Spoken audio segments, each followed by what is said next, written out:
आदाब।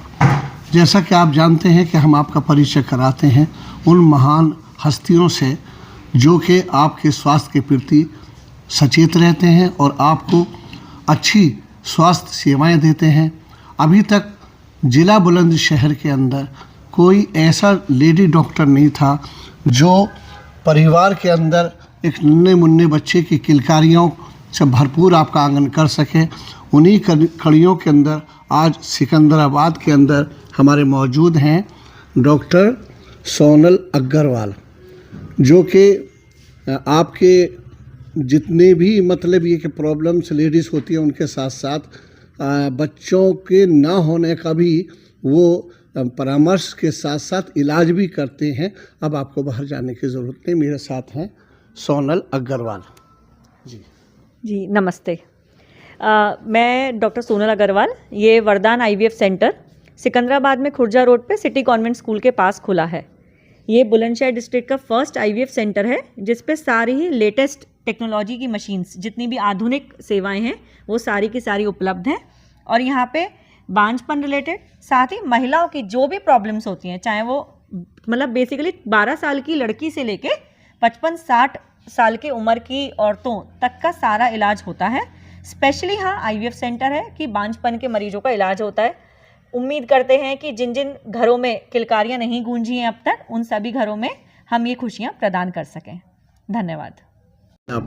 जैसा कि आप जानते हैं कि आपके स्वास्थ्य के प्रति हम ऐसे महापुरुषों से और ऐसे महानुभावों से आपका परिचय कराते हैं जो आपके स्वास्थ्य के लिए हमेशा तैयार रहते हैं। उन्हीं कड़ियों के साथ हमारे साथ जुड़ते जा रहे हैं आज डॉक्टर विशाल बंसल। आप जानते हैं कि आपने जो है वो कैंसर विशेषज्ञ हैं और इस वक्त में फोर्टिस अस्पताल के अंदर सेवाएं दे रहे हैं, लेकिन सिकंदराबाद से इनका बहुत लगाव है और एक दिन ये सिकंदराबाद में भी जनता की सेवा के लिए उपलब्ध हैं। आप इनसे संपर्क कर सकते हैं। वैसे इनसे जानना चाहेंगे कि सर ये कैंसर के बारे में आप थोड़ी सी नॉलेज बता दें। नमस्कार, थैंक यू। मेरा नाम डॉक्टर विशाल बंसल है। मैं फोर्टिस हॉस्पिटल नोएडा में senior consultant and unit head हूँ सर्जिकल ऑन्कोलॉजी डिपार्टमेंट में। तो मैं कैंसर के फील्ड में पिछले 12 साल से काम कर रहा हूँ और ड्यूरिंग माई प्रैक्टिस मैंने ये देखा है कि पहले तो ऐसा था कि कैंसर सिर्फ बड़े शहरों की ही बीमारी होती थी, लेकिन ओवर द टाइम अब कैंसर जो है इस तरह के जो मरीज़ हैं, जो रोगी हैं, वो छोटी जगह पे हमारे कस्बे में, हमारे गांव में भी बढ़ रहा है ये रोग और इसके मरीज़ भी सामने आ रहे हैं। लेकिन दिक्कत ये है कि कैंसर के जो डॉक्टर्स हैं वो सिर्फ बड़े शहरों में ही उपलब्ध है। तो मेरा ये मानना है कि कैंसर के मरीज़ को अगर अपने घर के पास ही कोई डॉक्टर उपलब्ध हो जाए तो उनको बहुत फ़ायदा मिल सकता है। वो किस चीज़ में? सबसे पहले तो अर्ली डायग्नोसिस।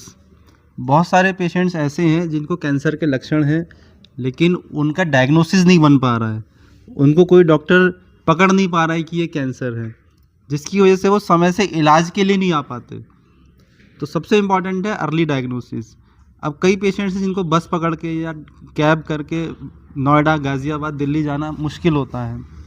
तो अगर वो चाहें तो मुझसे सिकंदराबाद में ही मिल सकते हैं। मैं हर शनिवार को सुबह 10 से 11 बजे वरदान आईवीएफ सेंटर पे उपलब्ध रहूँगा कंसल्टेशन के लिए। ऐसे ही बहुत सारे पेशेंट्स हैं जिनको कैंसर का डायग्नोसिस तो बन चुका है, लेकिन उन्हें ये नहीं पता कि मेरा क्या इलाज होना है। वो अभी भी दिल्ली के चक्कर काट रहे हैं, कई बार आते हैं, पर्चा बनवाते हैं, फिर वापस आ जाते हैं, क्योंकि उनको एक दिन में पूरा काम नहीं हो पाता है। तो वो चीज़ भी वो मुझसे यहाँ पे संपर्क करके समझ सकते हैं कि आगे क्या इलाज होना है और क्यों इलाज होना है। तीसरी जो चीज़ है, कई ऐसे छोटे इलाज भी होते हैं जिसके लिए दिल्ली भागने की ज़रूरत नहीं है, वो इलाज यहाँ पे भी हो सकता है।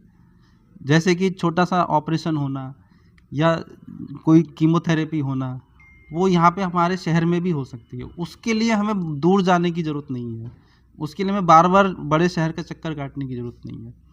तो उस चीज़ को भी हम यहाँ पे कर सकते हैं। और इसीलिए मैं सभी से रिक्वेस्ट करूँगा कि अगर कैंसर का कोई भी आपको डाउट है या फिर आपका कैंसर डायग्नोज हो चुका है तो एक बार ज़रूर मिले। हो सकता है कि हमारे काफ़ी काम यहीं पे ही हो जाए। Thank you. धन्यवाद। और ये आप आज सब लोग वरदान IVF centre Secunderabad Khurja road पे हैं। आज ये प्रेस कॉन्फ्रेंस हमने इसलिए बुलाई है क्योंकि जागरूकता के लिए, ताकि लोगों को पता चले कि इस बुलंदशहर डिस्ट्रिक्ट का फर्स्ट आईवीएफ सेंटर खुल गया है। आईवीएफ होता क्या है? अगर हिंदी में देखा जाए तो इसको टेस्ट ट्यूब बेबी कहते हैं। इसमें बेसिकली जिन मरीजों के अंडे नहीं बन पा रहे हैं या शुक्राणुओं में कोई दिक्कत है, माहवारी की दिक्कत है, रसौली है, अंडे कम हैं, टेस्ट ट्यूब वाला ट्यूब्स ब्लॉक्ड है, उन सब मरीजों के लिए ये होता है। और भी कई कारण हैं जिनके लिए आईवीएफ किया जाता है। इसमें कुछ लगभग 10 से 12 दिन के इंजेक्शन्स लगते हैं और उसके बाद अंडों को बेहोशी में ट्रांसवेजाइनल रूट से निकाला जाते हैं और शुक्राणु को मिला के लेबोरेटरी में प्रोसेस किया जाता है। लगभग 3 या 5 दिन के भ्रूण बना के या तो उसी वक्त मरीज की बच्चेदानी में डाल दिए जाते हैं या फिर फ्रीज कर दिए जाते हैं, जिसके बाद फ्रोजन एम्ब्रो ट्रांसफ़र किया जाता है। एम्ब्रो ट्रांसफ़र, एम्ब्रोज को बच्चेदानी के अंदर डालना, जो कि प्रोसीजर बिना बेहोशी के होता है। इन दोनों ही प्रोसीजर्स में कोई कट नहीं लगता है, कोई भी टाँके नहीं आते हैं। ये सब नीचे के रास्ते से होता है और अल्ट्रासाउंड के थ्रू होता है, इसलिए कोई भी खतरा नहीं होता है। जो भी पेशेंट अगर आता है, सुबह आता है और शाम तक छुट्टी होके घर चला जाता है। डे केयर प्रोसीजर्स हैं ये। अभी तक कितने पेशेंट्स को आप कर चुके हैं? हमने ये सेंटर 1 अगस्त 2024 से स्टार्ट किया था। लगभग अगस्त के 3rd वीक से रिजल्ट्स आने स्टार्ट हो गए थे और हमने अब तक इस वाले सेंटर से अगस्त, सितंबर, अक्टूबर, नवंबर में 48 पेशेंट्स को रिजल्ट्स दे दिए हैं। दिसंबर 3rd वीक ऑनवर्ड्स के रिजल्ट्स अभी पेंडिंग है, क्योंकि रिजल्ट्स लगभग 14 दिन से 21 दिन के बीच में आते हैं प्रोसीजर के बाद। जनपद में ये और कोई भी है? हमारे बुलंदशहर जनपद में कोई भी ऐसा आईवीएफ सेंटर नहीं है। ये पहला ही बुलंदशहर डिस्ट्रिक्ट का सेंटर है जिसमें A to Z सारी फैसिलिटीज़ अवेलेबल हैं।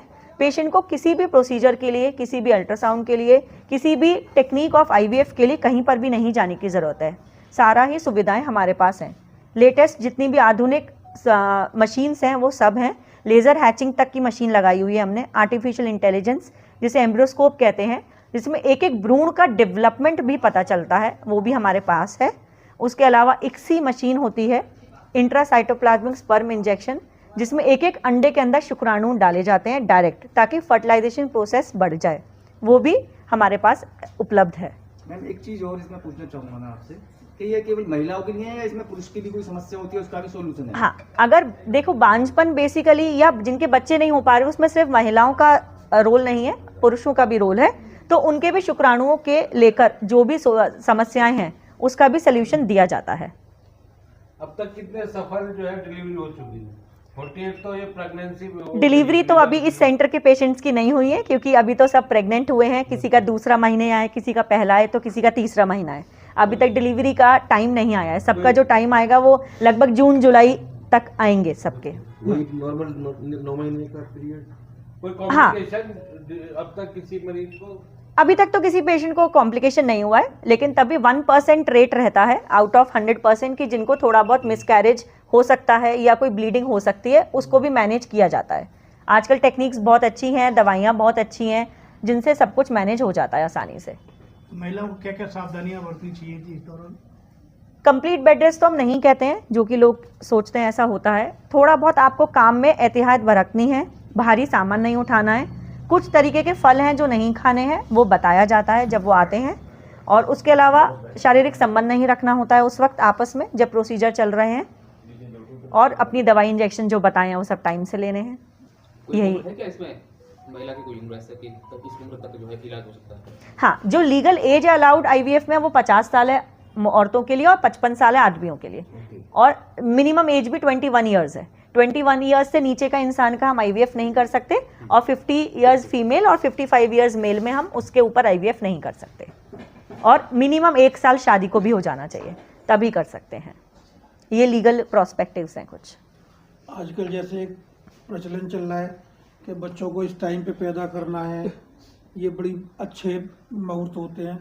ये आईवीएफ में इसका भी कुछ नहीं, कोई सर्दी कोई गर्मी का कुछ रोल नहीं है। लोग अपना कंफर्ट देख लेते हैं कि भाई हमारे घर में हमको सर्दियों में सुविधाएं ज़्यादा मिल पा रही हैं या गर्मियों में सुविधाएं ज़्यादा मिल रही हैं, तो लोग वो कंफर्ट के हिसाब से अपना करना चाहते हैं। लेकिन साइंटिफिकली हमारे ट्रीटमेंट की तरफ से कोई भी मना नहीं है कि आप सर्दी में करो या गर्मी में करो।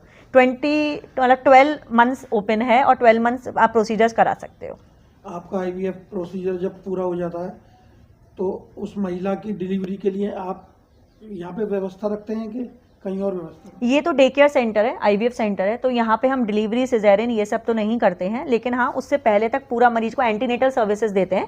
मतलब 9 महीने तक उसे दिखाना है अपने को, कंप्लीटली हमारे पास दिखा सकती है। दूर का पेशेंट है तो उसको ये हेल्प दे देते हैं कि उसके आसपास के एरिया के डॉक्टर्स से बात करके उनको अपना सारा बताकर कि देखो ये हमने आईवीएफ किया, ये इसका ट्रीटमेंट चल रहा है, ये इसके दवाई इंजेक्शन चलेंगे 9 महीने तक, वो एक चार्ट दे देते हैं और उनके साथ फॉलोअप करवा देते हैं। अगर दूर का पेशेंट है, पास का पेशेंट है, हमारे पास फॉलो कर लेता है। विशाल बंसल है। जैसा कि आप सभी जानते हैं, मैं फोर्टिस हॉस्पिटल में कैंसर रोग विशेषज्ञ हूं और आप सभी जानते हैं मैं सिकंदराबाद से ही बिलोंग करता हूं और यहां पे हमने खोला है वरदान आईवीएफ सेंटर। जो बांझपन की समस्या है, जो निसंतानता है, वो समाज में बहुत बढ़ता जा रहा है। हम सभी लोग जानते हैं बहुत सारे पेशेंट्स हैं जो इस चीज़ से जूझ रहे हैं और उनके लिए बहुत दूर तक ट्रैवल करना, नोएडा, गाज़ियाबाद, दिल्ली, वो सबके लिए पॉसिबल नहीं हो पाता है। तो इस तरह से अगर कोई सेंटर हमारे ही शहर में उपलब्ध है तो अपनी समस्याएं लेके पेशेंट्स वहां आ सकते हैं, जिनका सारी समस्याओं का सब समाधान यहाँ पे अवेलेबल है। किसी को भी बांझपन की समस्या है या संतान नहीं हो पा रहा है तो ज़रूरी नहीं है कि उनमें आईवीएफ ही किया जाए। बहुत सारे पेशेंट्स हैं जिनको छोटे ट्रीटमेंट से भी प्रेग्नेंट हो जाते हैं, तो वो सारी फैसिलिटीज़ भी यहाँ पे अवेलेबल हैं। अल्ट्रासाउंड है, लेटेस्ट मशीन्स हैं, आईयूआई टेक्निक्स हैं, सारी टेक्निक्स यहाँ पे अवेलेबल हैं जिससे संतान प्राप्ति का सुख अनुभव कर सकते हैं सभी लोग और उनका पैसा खर्चा भी कम हो सकता है। डॉक्टर साहब, जैसे कैंसर जैसी गंभीर बीमारी का सिकंदराबाद कस्बे में उपचार के लिए आपने खोला है ये, तो इसके बारे में जरा बताइए। कैंसर एक जो है लीडिंग कॉज है इस समय पूरे देश में या पूरी दुनिया में। लोगों को मृत्यु दर भी अगर देखा जाए तो कैंसर टॉप 3 में आता है अपार्ट फ्रॉम अदर डिसीजेस। और जो मैंने अनुभव किया है कि पेशेंट्स के लिए अगेन इतनी दूर ट्रैवल करना इलाज के लिए या कंसल्टेशन के लिए भी बहुत मुश्किल हो जाता है। इलाज के लिए तो चलो एक बार ऑपरेशन के लिए आ गए, लेकिन बार बार उनको दिखाना पड़ता है। कैंसर के पेशेंट्स को लंबे समय तक फॉलोअप पे भी रहना पड़ता है, इलाज से पहले भी, इलाज के बाद भी, कई बार पेट स्कैन के लिए भी। तो मेरा भी यही मानना है कि अगर मैं अपने शहर में आके कंसल्टेशन दे पाऊँ, ओपीडी एक शुरू कर सकूँ, ताकि पेशेंट्स को इतनी दूर ना जाना पड़े सिर्फ कंसल्टेशन के लिए। बाकी कीमोथेरेपी हो गया, ऑपरेशन हो गया, ये भी बुलंदशहर में मैंने शुरू कर दिए हैं। उसके अलावा कुछ पेशेंट्स हैं जिनको सिर्फ फॉलोअप रखना है, तो वो भी बुलंदशहर में आके मुझे दिखा सकते हैं या सिकंदराबाद में आके भी मुझसे मिल सकते हैं। वैसे मैं फोर्टिस हॉस्पिटल में senior consultant and unit head हूँ सर्जिकल ऑन्कोलॉजी डिपार्टमेंट में। मैं कैंसर के सारे ऑपरेशंस, ओरल कैंसर हो गया, हेड एंड नेक के सारे कैंसर्स, लंग कैंसर हो गया, ईसोफेगस कैंसर हो गया, पेट के सारे कैंसर्स, जो भी गायनेकोलॉजिकल कैंसर्स हो गए, अंडदानी का कैंसर हो गया या किडनी का कैंसर हो गया, पेशाब की थैली का कैंसर हो गया, जो भी कैंसर जिनमें ऑपरेशन के लायक अगर हैं तो सारे ऑपरेशंस में करता हूँ।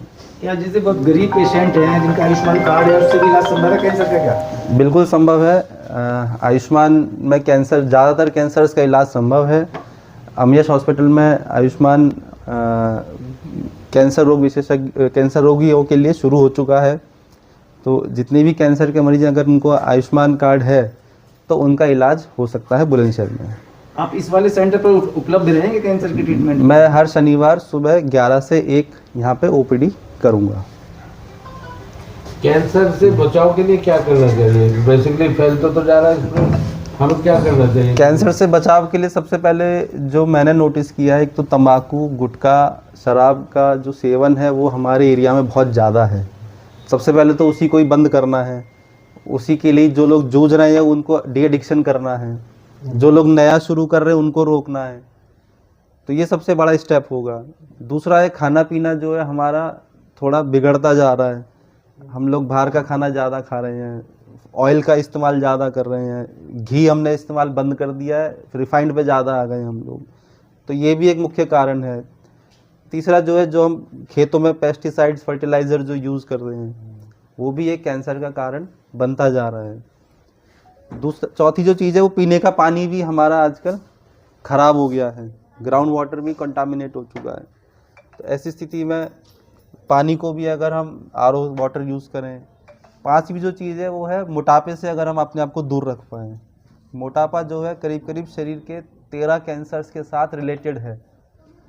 तो मोटापा, वज़न को कंट्रोल करना बहुत ज़रूरी है, ताकि क्योंकि मोटापा काफ़ी कैंसर्स के साथ रिलेटेड है। तो ये 5 चीज़ें जो है जिनको हम अवॉइड कर सकते हैं, जिनको हम चेंज कर सकते हैं। कुछ चीज़ें ऐसी जिनको हम बदल नहीं सकते, जैसे कि उम्र हो गई। उम्र तो हमारी बढ़नी है, और जितना उम्र हमारी बढ़ रही है उतना कैंसर का रिस्क बढ़ता है, तो हम उसको अवॉइड नहीं कर सकते। लेकिन जो चीज़ें अवॉइडेबल, इनको हम ठीक कर सकते हैं, उनको हमें करना चाहिए।